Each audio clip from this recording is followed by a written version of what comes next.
Hello guys, magandang araw. So dahil bumalik na ang kuryente, pupunta kami ni Sarah sa... Saan yan? Sa taas? Ano yan? Kalangit? Kalangit? Basta sa taas. So magkakarwash kami dahil matagal-tagal na rin hindi na karwash ang aming car. Okay guys, paalis na tayo sa bahay. Okay. So magbubukas tayo ng bintana. So medyo makulimlim ang langit pero magkakarwash pa rin tayo kasi pangit naman ikakarwash natin ang car sa ulan. Acid yun eh. So doon tayo sa fresh water. Nandito na tayo. Kung saan tumigil ang motor, doon tayo pupunta. Yan.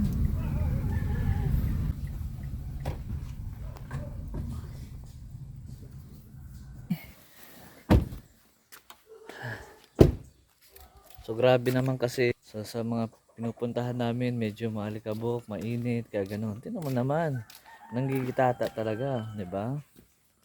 So kailangan talaga siyang i-car wash. Ilang 5 pesos dito. Then meron na tayong let's say 3 minutes or 4 minutes.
Linisan natin.